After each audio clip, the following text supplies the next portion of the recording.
All right, everyone, welcome back. You know why we're here, right? More Rings of Power, more deep dives into the lore. And let me tell you, the stuff you guys have sent in this week. Juicy stuff. Really juicy. We're talking Gandalf's got a secret mentor, a wizard who might be even stronger than Sauron. Oh, and don't think we've forgotten the swamp creatures. Something's fishy there. Fishy. I'd say it's more like the showrunners are playing this game of how much can we change before it's not Tolkien anymore.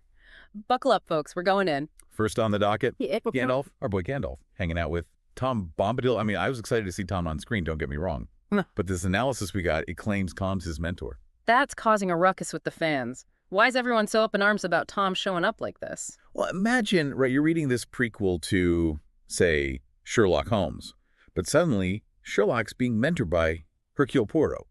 Doesn't quite fit, does it? And that's the thing, this analysis, it points out how the show's got Tom's look all wrong. They've got him at, like, average height. Yeah, but wasn't Tom supposed to be, like, small? Tolkien describes him as shorter, more like a hobbit, but not quite. So, yeah, not a huge detail, but it makes you wonder, right? Is this foreshadowing something? What about his name, though? Yeah. They call him Tom Bombadil in the show, right? See, that's where it gets even juicier. That name, Tom Bombadil, that's a nickname. Hobbits in the Shire, they gave it to him much later. But the Shire doesn't even exist yet in the show's timeline, right? Exactly. It'd be like calling, I don't know, Shakespeare Bill back when he was just a kid. Okay, yeah, that's weird. So what should they be calling him if it's not Tom Bombadil yet? According to the lore, his name during this age, it should be Arwen Benedar. It's Elvish. Elvish. Isn't that kind of a mouthful? I can see why they went with Tom Bombadil for the show. The funny thing is, in the show, Arwen Benedar, that's what Tom names his pet goat. Oh, come on. Are they serious? It's like they're trolling us at this point. But let's be honest, the real head-scratcher isn't the name or even his height. It's this whole mentor to Gandalf thing, yeah. Yeah. Why is that such a big deal? Think of it this way. Tom Bombadil, he's like this enigma, right? This mythical figure in Tolkien's world. Powerful, yeah, but totally detached. He cares about his little corner of the world, wants nothing to do with all the drama, the prophecies, the whole shebang. He's just vibing in the forest, doing his own thing. Exactly. So to see him suddenly taking Gandalf under his wing, guiding him toward his destiny, it just doesn't track. So it's not just a timeline issue. It's like a fundamental misunderstanding of who Tom is. Exactly. It's like they wanted to use Tom because he's a fan favorite, but they missed the mark on what makes him so unique. And to make it even more confusing, the analysis mentions Tom's wife, Goldberry. She's in this too, right? Oh yeah, she's there, serenading Gandalf in a bath, no less. Okay, that's just weird. She wasn't supposed to be around until much later, right? Way later. Their whole love story, it unfolds during the Third Age. Yeah. Having her pop up now just feels like fan service, honestly, trying to cram in familiar faces without thinking it through. So we've got a height discrepancy, a name game gone wrong. Gandalf's got a mentor who shouldn't be his mentor. And Tom's wife is chilling centuries before she should be born.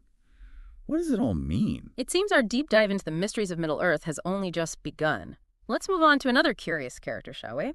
This one involves a shadowy wizard and a theory that's got everyone buzzing.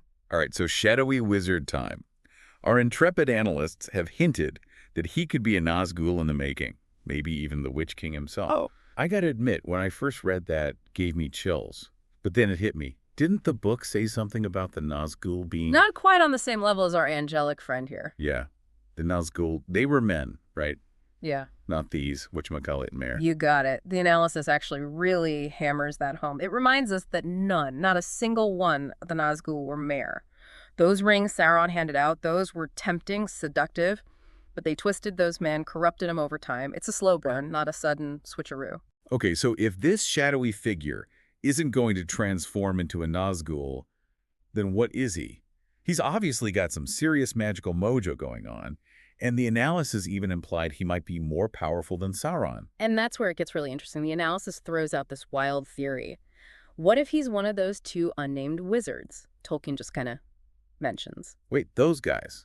Vaguely remember something about them. Weren't they like a footnote in Middle-earth history? That's the beauty of it. Tolkien, he kept them shrouded in mystery, told us they existed, said they failed to stand up to Sauron, but that's about it. It's like he left a blank page for someone else to fill in. So the show's taking a stab at fleshing out their story, giving us a peek into a part of Middle-earth we've never seen on screen. Bingo! Instead of whipping up a brand new character, they're reaching back into Tolkien's world, grabbing these enigmatic figures, and weaving them into the narrative.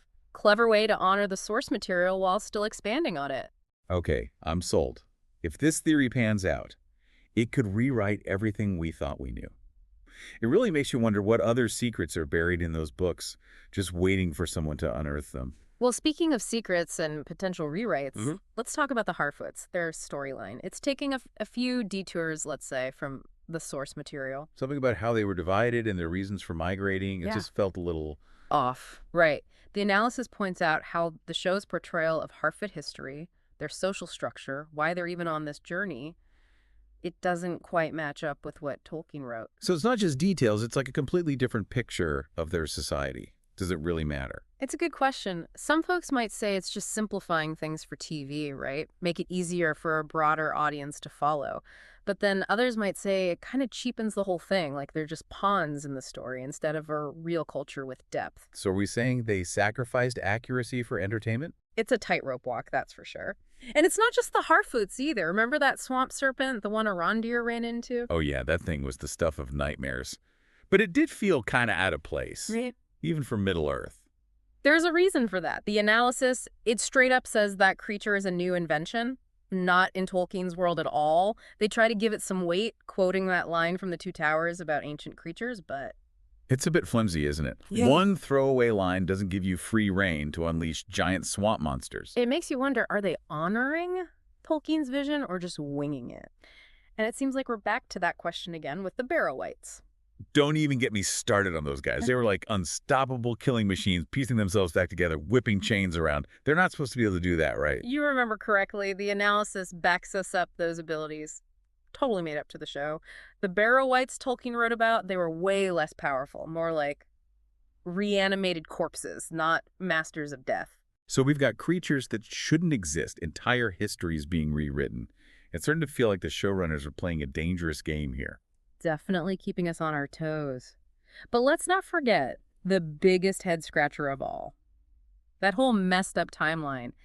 You know, the bridge to a region, those super-powered Barrow-wights?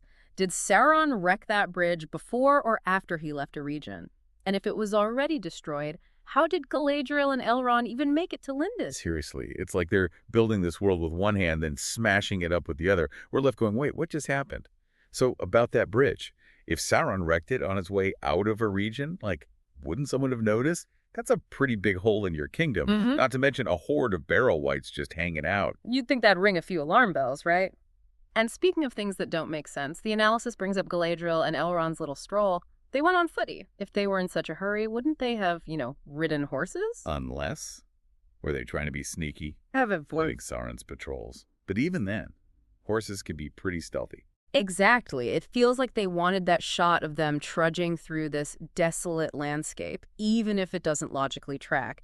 And that seems to be a recurring theme, bending the rules of Tolkien's world for drama, even if it means things stop adding up. So what are we supposed to do with this? Just ignore it and enjoy the show? Not necessarily. It really depends on how much these things bother you. But by talking about it, by digging into the why behind these choices, we understand both Tolkien and the show better. It's like this extra layer of appreciation. So it's not nitpicking, it's engaging with the source material on a deeper level.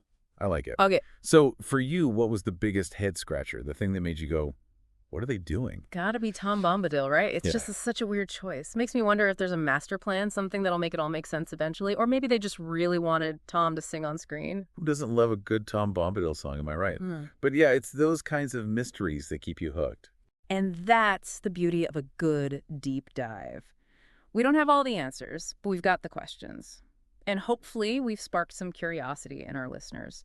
Tolkien's world is vast and complex, and sometimes the inconsistencies are part of the fun. Well said.